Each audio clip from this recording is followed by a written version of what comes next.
Hello, everyone. Good morning. It is my pleasure to welcome you all this morning, and thank you for joining us for what I know will be an insightful, timely, and powerful discussion. First, I want to thank my incredible team at A Better Chicago for making this event possible. Thank you so much for your dedication to our mission and the children of Chicago. I also want to thank our remarkable partners at First Women's Bank for co-hosting this event. For those who might not know, First Women's Bank is one of the only banks in the country with a strategic focus on the women's economy. Their model proves that when we invest in women, we grow families, businesses, and communities. And they share our commitment to equity and are just a terrific ally in this work. So thank you so much for your partnership. And thanks to all of you for being here with us today as we shine a light on the experiences of girls and those who identify as girls across Chicago. We are here to better understand their lives, the challenges they face, their hopes, and the solutions that can help them thrive. So today we'll be hearing from expert voices across education, health equity, and youth development who will guide us through what the data is telling us and, more importantly, what we're hearing directly from our young people. But before we get to our panel, I want to take a few moments to share who we are at A Better Chicago and what the latest research is showing. So A Better Chicago is the city's only venture philanthropy. We raise capital from donors, and then we invest those dollars into Chicago's most high-impact, innovative nonprofits, organizations that are improving outcomes in high-need communities from cradle to career. This year marks our 15th anniversary, and I'm proud to say we've deployed more than $83 million since our founding and serve close to 60,000 young people every year. So everything we do at A Better Chicago is driven by the core belief that all young people deserve to reach their full potential.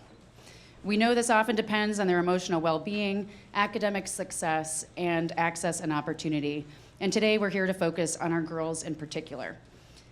Many groups around the nation and right here in Chicago are doing critical work on this very topic, and the data are clear. Girls are facing significant challenges. According to the Center for Disease Control, the mental health of all young people is declining, but girls are faring worse than their male counterparts. Earlier this year, the Sinai Urban Health Institute, in partnership with the CME Group Foundation and the Illinois Children's Healthcare Foundation, shared findings from the Empower Your Voice study. This report was authored by an incredible group of leaders. Some are with us here today. Their work found that Chicago girls, particularly those who are Black and Latina, are facing significant mental health challenges with higher rates of depression, anxiety, and loneliness than the national average. They are exposed to trauma and violence at alarming rates and often lack access to culturally responsive mental health support. The study shared that additional burden of taking on adult responsibilities further increases their risk for anxiety and other mental health concerns. The Coalition on Urban Girls also recently released a white paper entitled Are the Girls Well?, authored by Sharita Morrison and Aisha Garrett. Their research outlined the critical challenges girls face in Chicago, including concerns around food and housing security and threats from systemic inequities, violence, and lack of adequate support.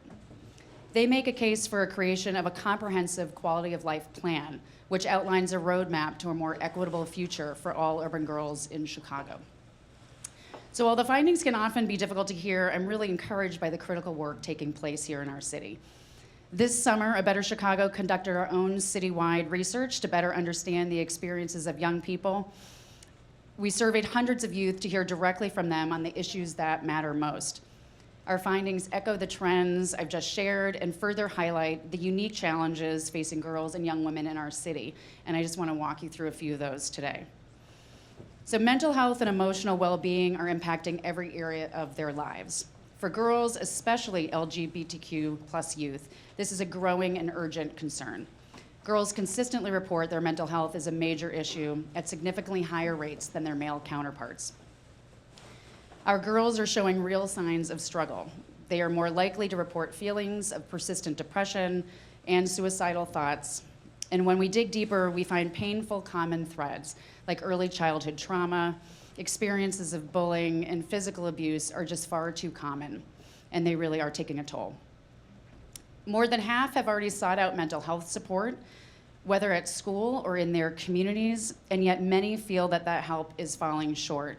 Girls are 10% more likely to say these services are not meeting their needs. This emotional burden is also showing up in the classroom. In 2024, chronic absenteeism, defined as a student missing 10% or more of the school year, which really equates to almost 4 weeks or a month of school that they're missing. Among girls in Chicago public schools, that was 41%. Now, that only slightly outpaced the boys, or at 40%, but it does mean that nearly half of our girls are disconnected from their learning environment, and the rates are even higher among Black and Latinx girls.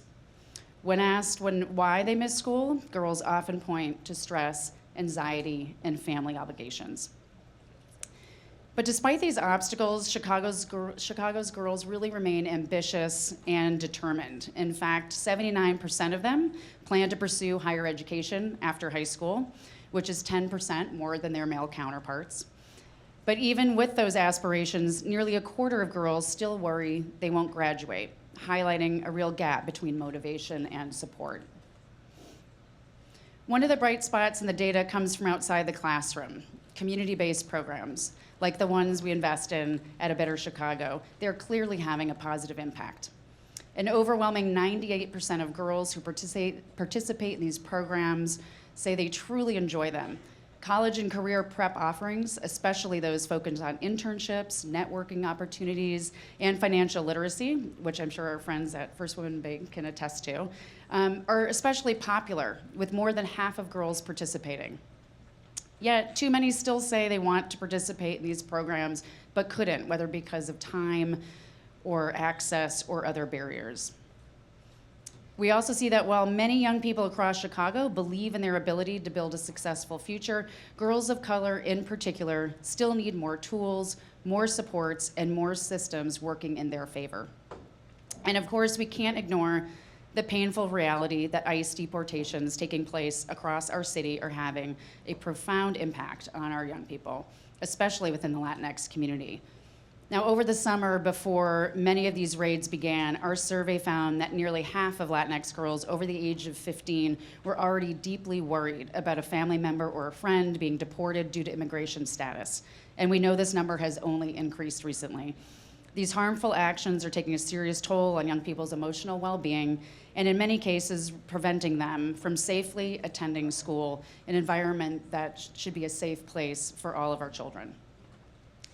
So despite the trauma, the barriers, and the challenges they face, Chicago's girls do remain hopeful and motivated. They believe in themselves, and time again, they point to their families, their friends, and their communities as their biggest sources of strength. But we cannot take their resilience for granted. We must invest in it. We must build systems of support that recognize their immense potential. So this morning, let's dive in. Let's learn from those working with our youth and with our young women in particular, and let's commit to using what we learned today to make this city more just and more equitable for every girl. I'm now honored to introduce our panel of dynamic leaders who will help us explore all these findings and, more importantly, discuss what we really can do about them. Our panel will be moderated by Melissa Wyden, co-founder, chief legal officer, and head of impact deposits at First Women's Bank. And joining her are Rakia Curvey-Johnson, Vice President of Community Health, Equity, and Executive Director of the Rush Education and Career Hub Program at Rush University Medical Center. Brianna Lawrence, U.S. Program Senior Manager for the Girls Opportunity Alliance at the Obama Foundation. And Heidi Moran, Principal of Schurz High School. So Melissa, I will hand it to you. Thank you so much.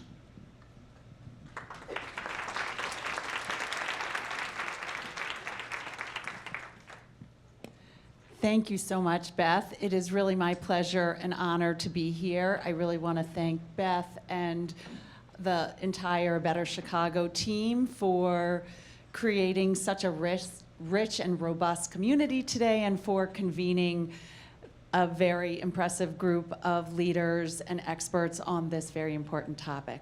So let's get started. Principal Moran, I'd like to start with you and start with a topic that is on everyone's minds, and that is the devastating increase in the ICE raids over the last few weeks. As we just heard from Beth, A Better Chicago's research shows that even prior to the raids, over half of Latinx youth over the age of 15 were deeply concerned about a loved one being deported. The majority of the students at your school, Schurz High School, are Latinx, and you've been very vocal about your own experiences as an immigrant. Can you please tell us, from your point of view, the impact that these raids are having on your students and their families? Good morning, everyone. One only needs to look at social media to see the devastating and traumatic incidents affecting our city and the country, right? We know that social media has negative and detrimental impacts to the mental health of young people. So when our young girls are seeing this, we know the trauma that they bring to school. We know that when you're witnessing these traumatic events, that really, it impacts brain. It's brain science. It impacts your hippocampus. You can't focus on learning. So we see those impacts. But what's been extremely devastating is to see that come to our schools. So we have Saturday programming, very robust Saturday programming. So not only are our girls seeing this on social media, but last Saturday I had to drive to school where we have an excellent team of teachers and security, and tear gas had been deployed as they were kidnapping a couple of landscapers right behind the school. So my students are sitting in Saturday enrichment. They're sitting in the robotics team. We have girls on our robotics team who are doing amazing things. So they're sitting there listening to the whistles, listening to this commotion, and fearing for their safety. So we just heard mention that our young women are suffering from stress, from anxiety, from family obligations. And that's been the reality for us, but now it's especially exacerbated because the stress of wondering, are you gonna come to school, are you gonna be safe? The anxiety of seeing this on social media and then seeing it play out day in and day out in your presence.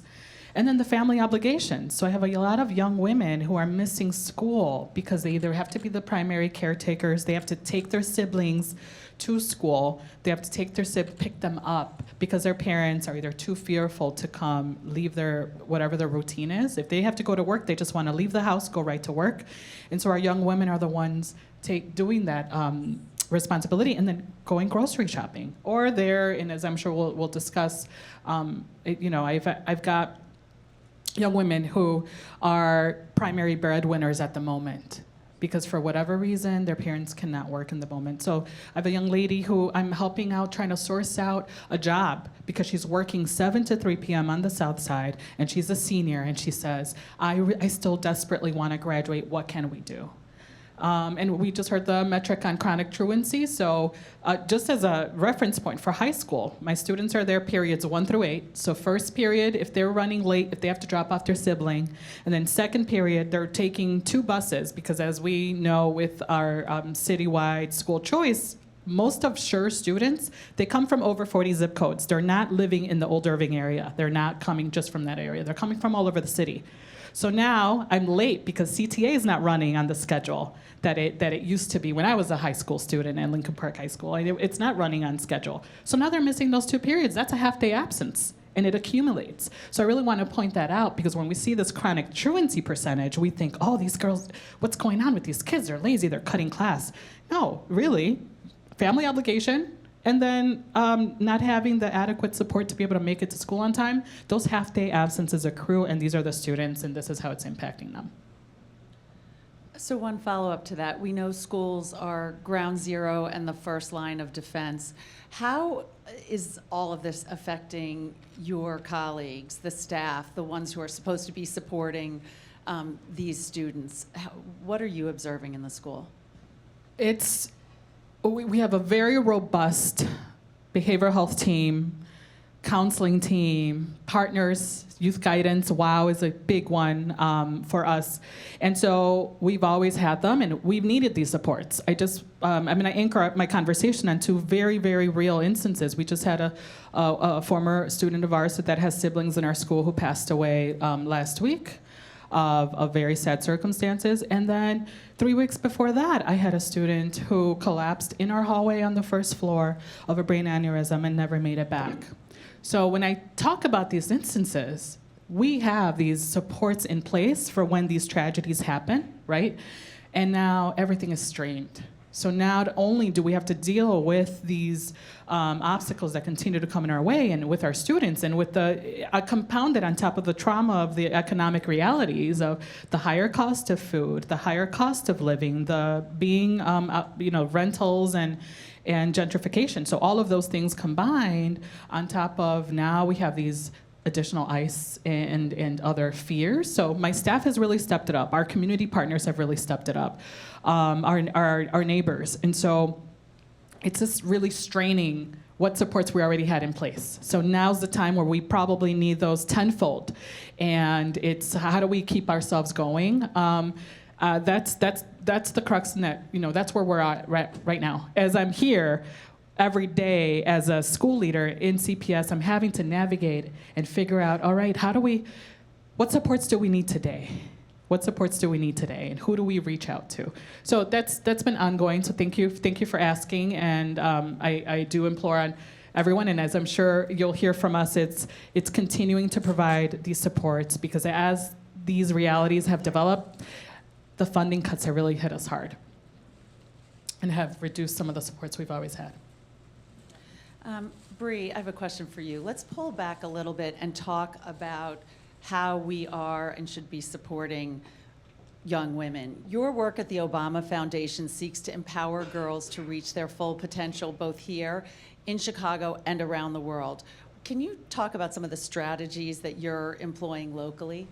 Absolutely. Thank you so much. I'm also just really happy to be in this room. I see so many familiar faces. So part of what I'm going to say is going to feel like I'm preaching to the choir. And I do want to name that because I see some people in this audience, just real quick, if you are with the Girls Opportunity Alliance, Coalition on Urban Girls, Sinai Urban Health Initiative, if you could just stand up real quick so we can acknowledge you in this room, because a lot of this work and what we're reporting comes from you.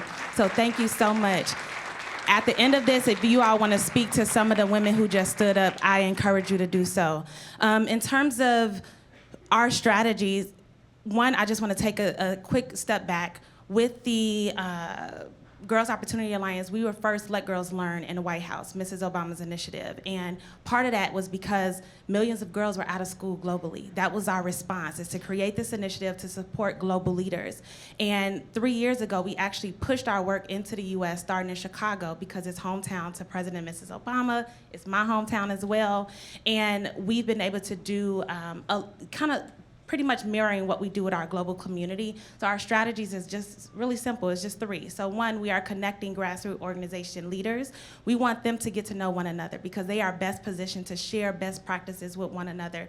We have a digital platform. That platform allows them to engage without barriers of connection, because the reality is, and let's just be honest, some of the organizations may have to, on their website, not put their full information because of safety issues. And so with our digital platform, these leaders can connect with one another. They can say what's happening with their events, if girls can come. So maybe I could build and expand my capacity and not do programming this day, but go to Girls Like Me Project and do a girl, Chicago Day of the Girl, right? I don't have to plan. We can just go to something that already exists. So we're convening them. We have a fund as well that we provide. And so we've been able, in global spaces, we've given like $9 million to about 250 projects across 48 countries. And so we're really excited. In Chicago, what that looks like is we've given $1.5 million to 30 grassroots organizations across the city, to grassroots organizations, also many of whom are also in this room, because we know they are best positioned to do the work. So we're not trying to recreate work. We want to amplify the work that already exists. Secondly, we are leveraging some of the public awareness and leveraging President and Mrs. Obama's platforms to then just elevate what's happening. We do some storytelling with these organizations. We use our marketing and communication team to go out to these organizations. They can then use those videos in perpetuity. It is theirs, they own it. They can go and share it with whatever the funders are. We have campaigns to kind of help to, again, bring awareness to issues around child marriage and education. And then lastly, we are doing support with empowering adolescent girls are part of these global, not just global, but Chicago communities. And so we'll ask our girl servant organizations, hey, do you have somebody that's interested in production, for example? And Meg Thee Stallion, she came to Chicago. A lot of people love her. Our girls love her. And so what would it be like for the girls to not only go to the concert, but to talk to the women who created the concert, to then meet the person that they look at as a hero, to then go to the concert itself and then be offered internships afterwards? That we want people to go deeper. It's not about scratching the surface. If you are coming to the Obama Foundation with resources, we're going to ask you, how do you plan to go deep with our young people? What is the plan after this? And so those are some of the strategies, and yeah. Excellent. Thank you. Rukia, in addition to being the Vice President of Community Health Equity at Rush, you also lead the REACH program, which is designed to build interest in STEM and healthcare among underrepresented students. As Beth mentioned, this summer, A Better Chicago conducted a series of focus groups with Chicago youth in order to hear from girls or those who identify as girls directly, and REACH convened a group of these young women for these conversations. The participants were incredibly high-achieving high school students, but they also shared some real concerns about the stress and the pressure they feel to succeed. Can you tell us about what you are hearing and seeing from the girls you work with? Yes. Good morning, everyone. So glad to be here in the room with you all. So I lead the Rush Education and Career Hub, or REACH. And one of the things that we do, just so you know, every day we educate, empower, and prepare young people for the future of work. And we do that through enrichment activities, to also providing sort of at early childhood, to also providing paid work-based learning experiences like internships and apprenticeships. And a couple things to note, we have over 16 programs that span from ages 4 to 24, and 70% of our participants are girls and young women. So we have a unique lens of sort of seeing the development of girls across life stages in our programs. And one of the things that we see, as Principal Moran mentioned a couple times, is in the research, is that adultification of girls. And so that shows up in having responsibilities for caring for younger siblings, that shows up in having that responsibility of contributing to family. We know that that happens, but what we see is girls who are determined to succeed, and we love that, but they carry this extra burden of having to make it for the sake of the family, or selecting certain careers they feel like for the sake of their family and not necessarily for themselves. And so part of what we try to do with our programming, beyond sort of providing the education and training, is to create these intentional spaces for connection, for peer support, to provide mental health and wellness. We have a community health worker and therapist that we connect our program participants with in the summer to help provide some tools for navigating that stress, but also just creating that social network so that they can convene with their colleagues and see that they're not alone in this. And that is a way to sort of help create a safer environment for them, and for them to think about other possibilities beyond just sort of that everyday stressor of having to provide for my family in certain ways. Thank you. Principal Moran, A Better Chicago's research highlights that young women are disproportionately affected by mental health challenges, with many identifying early childhood trauma or abuse as significant concerns. In a discussion before today's event, you shared a really striking statistic about trauma levels at your school. Can you share that data with us now and speak more about the mental health issues you're seeing among your girls and how you and your team are working to support them?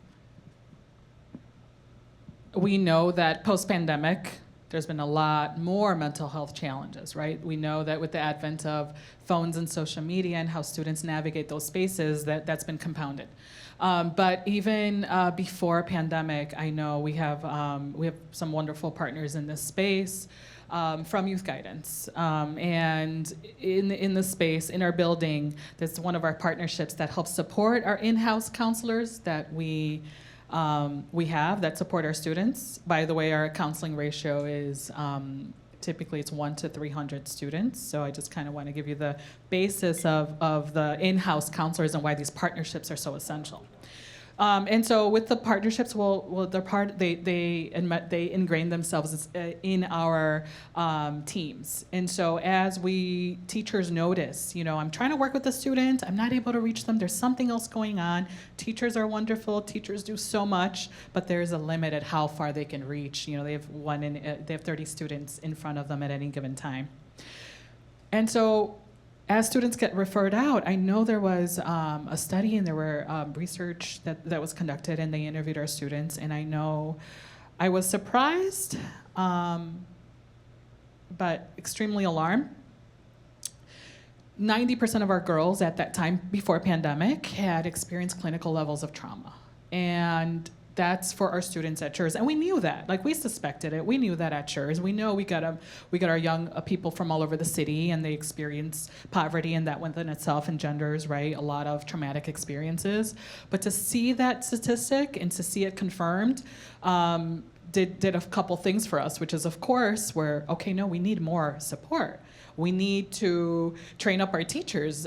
So we adopt programs and trauma-informed practices in the classroom so that we can expand the impact and try to address and provide supports for these young people. So we did that, but it's not enough, right? The young ladies are dealing with a lot of just life, right? Life that happens. But on top of that, they're dealing with the compounded financial challenges that have gotten worse in the last decade at CHURS, and they're dealing with all these pieces. And so what's been really heartening and disheartening has been that we've strengthened our teams, that our counselors go and they get trained, and CPS has done a wonderful job to provide really, really targeted training for intervention support. So they run these groups that are trauma groups, grief groups, abuse survivors, executive functioning. So they're doing all this work. But again, at 1 to 300 ratio that's recommended, that's not enough. And so where over the years we've been getting more social worker support, full-time social workers, full-time psychologists, this last round of cuts has really impacted our school. So now we've got, whereas before we had full-time social workers, now they're split between a few schools. Where our WOW counselor, we had 2, now we're down to 1, now we're down to 2 days a week. And so as we're strengthening our understanding of what's affecting our young women, and we're developing strategies to address them, we're now, as we've been accelerating that support that's so needed. I mean, it's shown in our numbers at CHURS that it's so amazing. ISB reports just came out this week. CHURS is now commendable for the first time, as far back as you can go on the ISB website. And we're commendable. We have all these growth metrics, and that's great. And now we get these cuts. And now we're seeing what's happening with our government and with our economy. And it's just like, if those supports would have maintained, can you imagine what we would have accomplished? If this administration had not targeted our students and traumatized them and created all these barriers, where would we be now? And that is the really frustrating part as a CPS school leader, is we've made so many growth and strides and wonderful things for our young people, and this is where we are. But I think the heartening part is thinking about our success stories. So I've got 2 students that are at Harvard right now, 2 young women of color, one who's a senior and one who's a freshman on full rides. Families of immigrants, right, having success stories, but at the same time, I got the outreach of one of them, right? So if you Googled me, you'd find some articles and we'd be mentioned together. And we had to go in and scrub them down because of the targeting that's happened to them at Harvard. And so now you won't find their names anywhere. We've scrubbed them off our website. Even though they're very proud to be alumna, we've had to sort of, as Bree just mentioned about that in network, I totally get it, because I wish, we could do that to kind of protect folks from the outsiders that are doxing our kids and creating anxiety and angst for these young women that are out there championing their school and their families. Bree, many of the organizations and programs you support focus on building connection through mentorship. Can you speak to the impact that having strong female mentors and role models can have? Absolutely. So one, I just wanted to honestly just share my story. I am from Chicago, born and raised on the far south side of the city. Have you all heard of Finger High School? I am a graduate. I was a valedictorian of my school, yes. But while I was there, Demoiselle to Femme is French for young ladies to women. They pushed into my school just like they pushed into so many other girls serving organizations. And while I was there now, and so we're grateful as well that the work is still continuing in these schools that need it most. But that organization really helped me to reach my greatest potential. I did not know, based off where my zip code was, that I had purpose and that there was power and that God was calling me to something greater because my community did not show up for me. It did not say that I had this limitless potential. And so I'm so grateful that Demoiselle had the audacity to push into these schools to target the girls who are oftentimes left out of a lot of resources in our city. And with them, they helped me to not only graduate, because I'm the valedictorian, but I was trying to go to the military because I thought I wasn't good enough for school, for college. And they said, oh, no, ma'am. Oh, no, ma'am. So they helped me actually apply for, it did help me with my application to get into undergrad at the University of Illinois in Champaign, but then also graduate school at the University of Chicago in Hyde Park. And that's because they said, no, you are destined for something much and far greater than what you think. And from that, Demoiselle created what was the Southside Coalition on Urban Girls that has now become the Coalition on Urban Girls, and they saw fit to allow me to lead as president. So I was really raised under them, under their mentorship. They said, you will become a woman, and then once you reach the success that you have, you are obligated to give back to the community that has given to you. And so that is what I plan, that's what I'm doing. Even sitting in this role today, Demoiselle helped me to get where I am. I don't know if Sharita Morrison is in the room. Is she here, AJ? She's not here, but Aisha Garrett is the new executive director of the Coalition on Urban Girls, and so it's just been a great thing to serve alongside you and to see the work that's continuing with you. But it's because of them that I even have this job. Most of my career choices have been because they thought about me. They didn't forget about me when I said, I know I want to build community centers and support adolescent kids and things like that. So as different roles popped up, they was like, Bree, this look like you. And not only did they share it with me, but they helped me to fill out the application. Come on, y'all. Share it and helping me. So I'm so grateful. And I say all that to say that as we think about the Girls Opportunity Alliance, the sole purpose why we exist is to ensure that girls everywhere have the resources they need to reach their greatest potential. We just do that by way of supporting the adolescent girl leaders who are serving them, because we know that less than 2% of charitable funding, which has historically been the reality, is going to organizations that serve girls. And when you break that down, because a lot of data is not disaggregated, so let's just keep it real. But when you break it down, a lot of organizations in Chicago are founded by Black women. They are serving Black and brown girls, and the reality is it's about less than $6 per girl that's helping to serve their organizations annually. That's a problem. It's a problem, and we have a lot of work to do. So again, I'm just grateful to be here. I hope that just kind of helped to just bring it full circle. I am here, and I'm gonna make sure that while I sit in this seat, because it would be shame on me if I sit in this seat and I hoard the resources, if I don't help to make connections, if I don't, say what needs to be said and bring awareness to the issues that's impacting our girls, then I need to get out the way if that's not what I'm gonna do. And honestly, in other folks that are sitting in positions of leadership and power, and if we know that 33% of homes today are female-led, if we know that and we think that the reality of our girls is that they will one day be the breadwinners of their family, then why are we not investing in them? It's enough data to say that when you invest in her, she then invests in and care for her family, her community, our entire world would be changed. So I think it's enough to be said that it's time to do the work.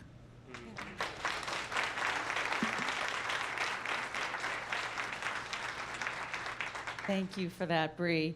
Rakia, The REACH program at Rush is a great example of a program that's designed to open doors to careers in health and STEM. In your opinion, are we doing enough to prepare our girls to be part of these future really critical workforces? Thank you for that question, and Bree, thank you for what you just shared, because really, when you think about what it means to invest and prepare people, and especially our girls, in a meaningful way, it does mean being very intentional about the types of opportunities that we put in front of them, how we choose to prepare them in those programs, and then how do we support them along the way. So with the Rush Education and Career Hub, we actually have 16 programs, and I mention that because it's a pipeline. We know that it's not enough to do a one and done, and so we do start early. We start with high-touch programs in middle school to begin building sort of that foundation. And when you think about preparing young people for STEM, there is the business of being intentional about an academic foundation, preparing them with the rigor that will be necessary if you want them to succeed in higher skilled roles. So what we see in STEM and healthcare, of course, in STEM, girls are not represented in many spaces, and it can feel very uncomfortable. You're dealing with stereotype threat, because even if they have the capabilities, you do have a culture that says this is not for you. And so what can you do to help build a stronger foundation in girls starting in those very early ages is really critically important. Most folks that get in STEM, they know that they're going to do it by middle school. Before I came to Rush, I actually worked at Chicago Public Schools and led our STEM office in creating early college STEM high schools and STEM-focused elementary schools. So I was able to bring that understanding and knowledge about learning and development to this employer place to build more robust programs. So we go from middle school, then we have a program, MedSTEM Explorers, at the 9th and 10th grade level, because we want to open the doors, help you get introduced to the healthcare space, and understand that there's more to healthcare than being a doctor or a nurse. There are all kinds of nurses, there are all kinds of doctors, there's research, there's science, there's business, there's IT, and a lot of kids don't think about it, right? They only see, they've been watching Grey's Anatomy, and so they're like, oh, I want to be a neurosurgeon, or they don't think about the fact that there are just a variety of careers in this space that they could have access to. So bringing them in at the door to expose them to this. Then we have pathways, which is the next level of internship, where kids can earn a actual industry recognized certification. We do EKG tech, we do phlebotomy, we do IT. These are actual industry credentials where they can get a entry-level job, because again, we're paying attention to the fact that a lot of our kids need to work. They need to contribute. So what's a job that they can get with a high school diploma and this entry-level cert to then be able to continue to go into a better career, if you will. We know that I'd rather have them working at Rush or at UChicago in the healthcare setting versus working at McDonald's if they want to be able to build their work experience and their resume and get a strong, good first start, if you will, with a good job. So being able to prepare them in a way that is meaningful means thinking about all of those sort of resources and structures and support to then help them address what they may see in terms of lack of representation, being able to put them in an environment where they may not see an exact role model of representation all the time, but they're able to connect with other people with lived experiences that can also give them a sense of self-efficacy and this ability to say that I can do this work, I can see myself here, and that I will be able to continue to grow, whether it's through our programs. And I'll also say this, we do warm handoffs. We have programs that actually go through graduate school, but we recognize we're in Chicago. There are so many organizations and other sort of programs that we say, hey, UI Health, you all have a great program around the emergency department. We have students interested. Let's do this handoff. U Chicago has a great cancer program for high school students. We have some students there. Let's do a handoff, because we know that it takes a village to be able to appropriately prepare people, especially in this environment that we're in. We cannot do this work alone.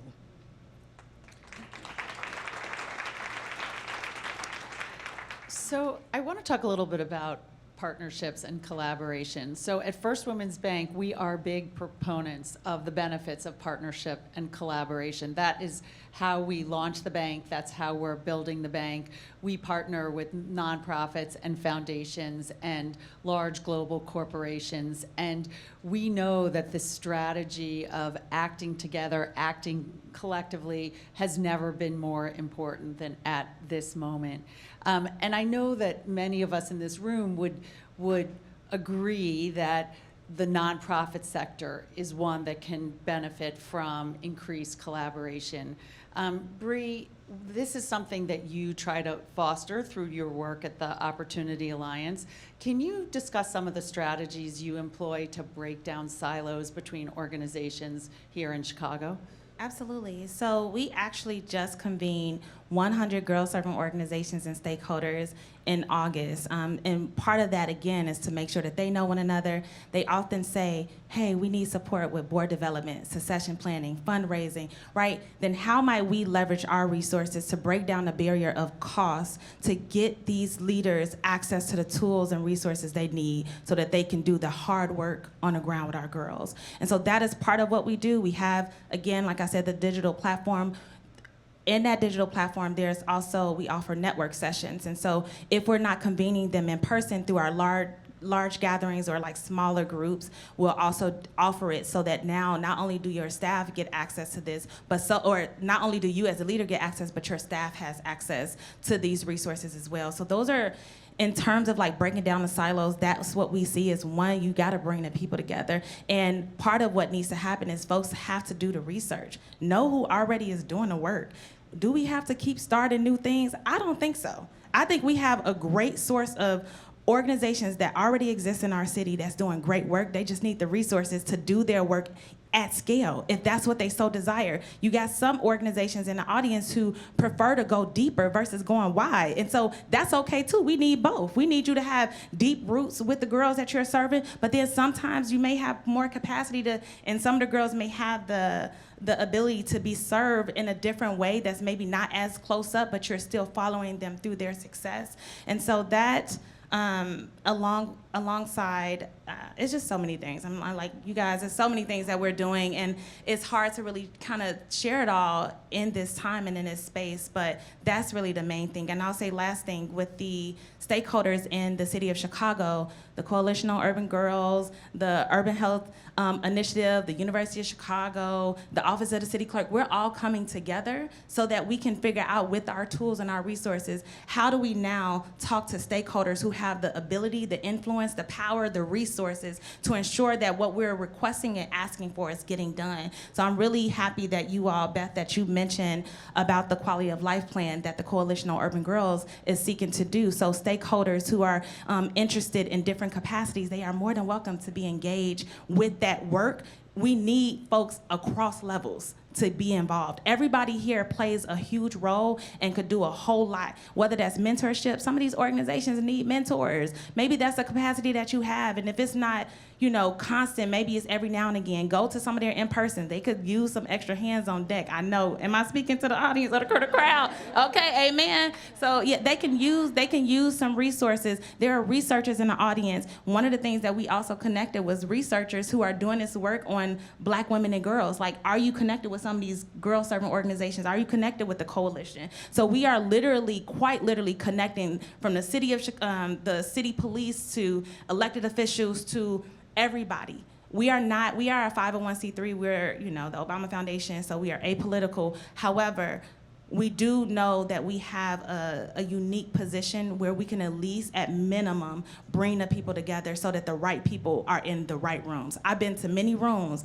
where they've talked about things and I didn't recognize the people in the room, and that's a problem as well. Because if the people that's closest to the work are not here, then what work are we actually gonna get done?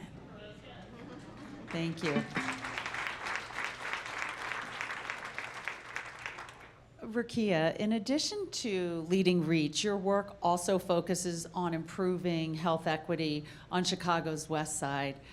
What do you think needs to change systemically in order to improve health outcomes specifically for girls and women in Chicago?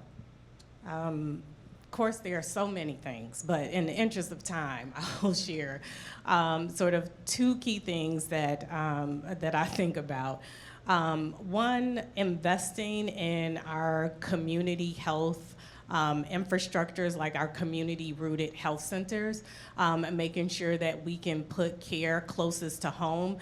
Too many girls and young women in Chicago live in under-resourced neighborhoods where they have long travel times, or there's limited clinical hours, or there's just reduced access to quality, like culturally competent care. And in general, I think people know there's a labor workforce shortage in the healthcare space. I mean, how many people have months before they can get in with a doctor's appointment, right? There's literally a shortage of physicians, nurses, and so there is a need to think about how do we develop more of those, but again, how do we create care closest to home? So having things like school-based health clinics, your mobile health clinics that can provide reproductive health, chronic disease management, other mental health and wellness resources are critically important. The second thing that I think about, and I was about to say, I know one of the things that we're doing, just as a point of reference to address some of that, right now Rush is working with Erie Family Health and the YMCA, and we'll be opening the Sankofa Wellness Center in West Garfield Park in April to do just that.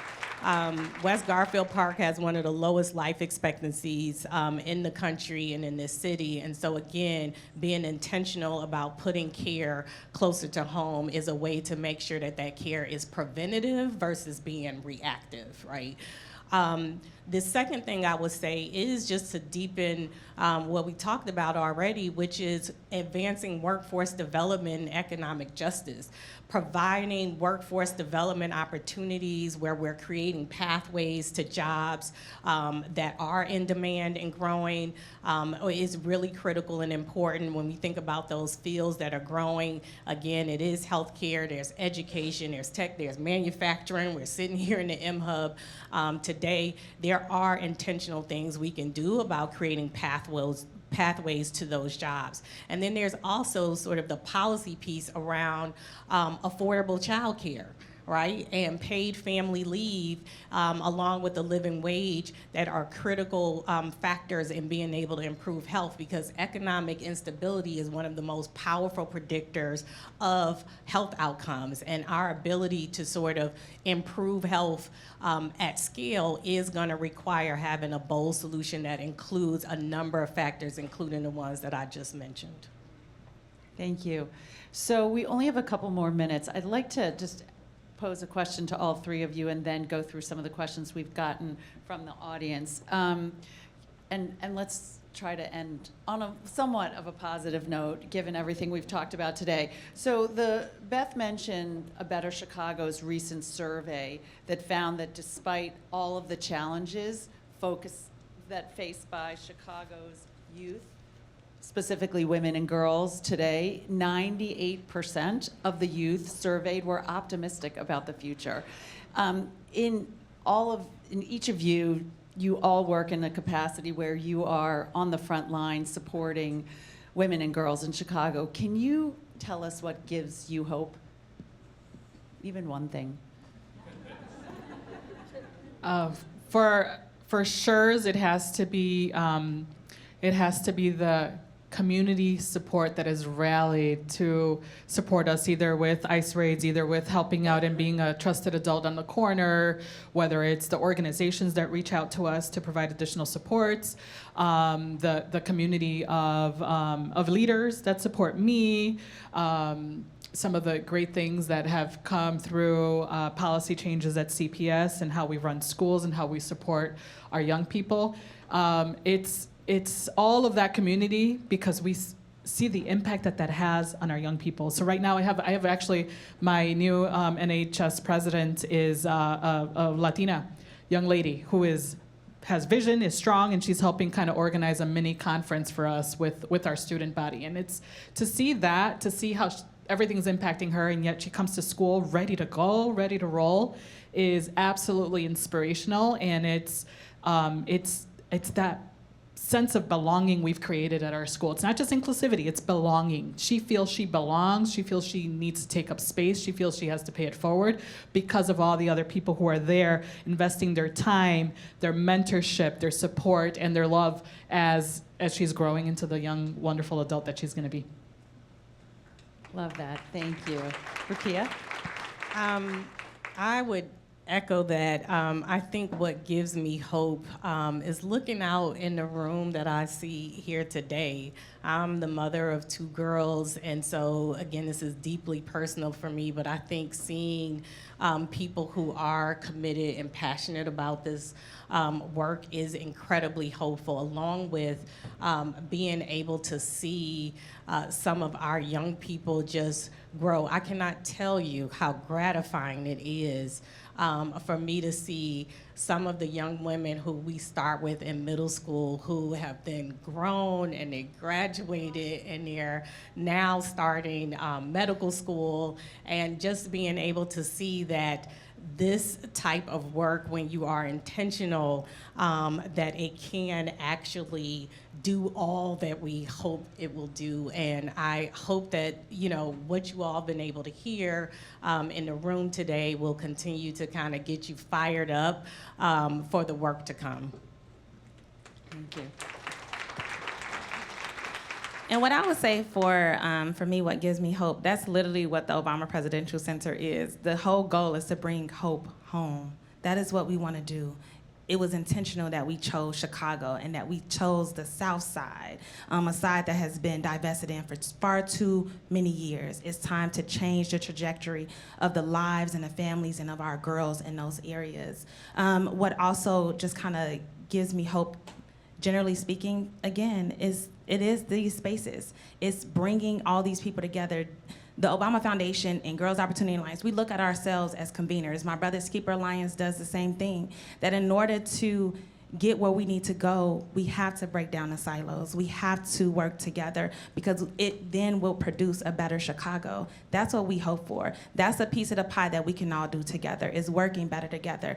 I encourage you again at the end of this, if you want to be connected to me, please do so. And I wanted to just name, because my colleague Amanda is also in the audience from our development team, I do want to raise that I said that we give funding to grassroots organizations, but we have to fundraise in order to then have the resources needed to give those funding opportunities. So if you want to see Amanda and talk about development stuff, feel free. If you want to see me for any other thing, I'm here too, okay? But then again, make sure that you connect with some of the leaders you saw stand up earlier, because they are best positioned to give you the real about what's happening with our girls.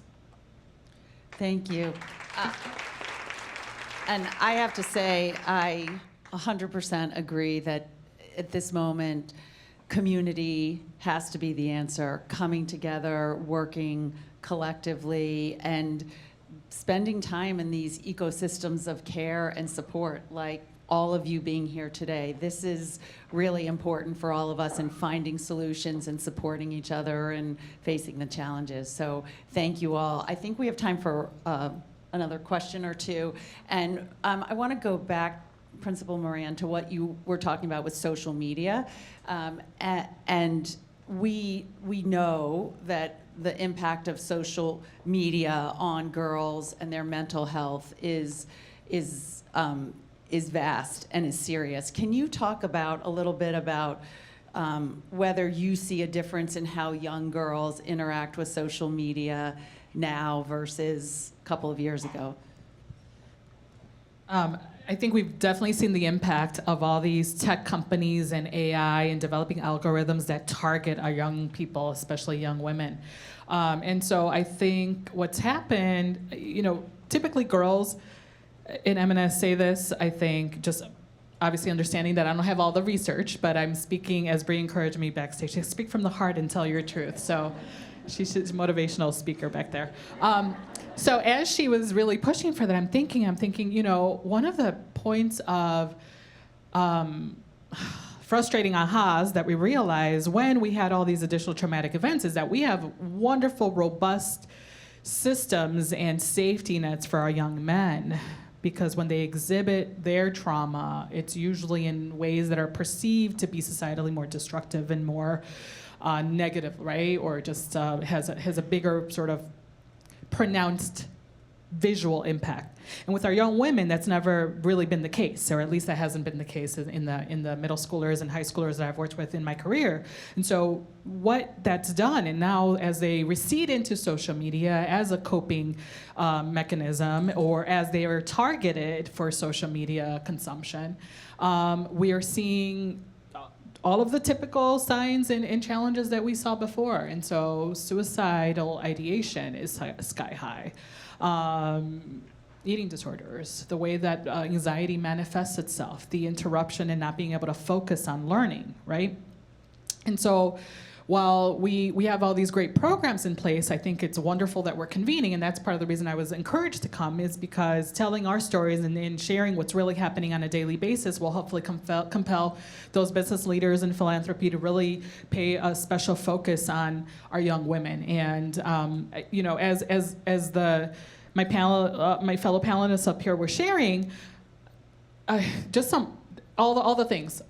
Let's cultivate these opportunities for young women. Let's fund and let's invest in the pipelines to get them into these careers. But I have to tell you, I'm really approaching the future with a lot of trepidation. Like we have our chief in college career and success in the space. So I'm sharing this out there. We are funded. We get a lot of funding from the Perkins Grant. We got a lot of funding for our CTE, Career Technical Academy programming that we have for our young women. We have a health science program connected with Rakaya to send some of our kids for those internships. So yeah, I had last summer kids who are pharmacy techs. So now they're working, earning above minimum wage, providing for their families in ways where it's not McDonald's, it's not that. It's going to open up all these opportunities.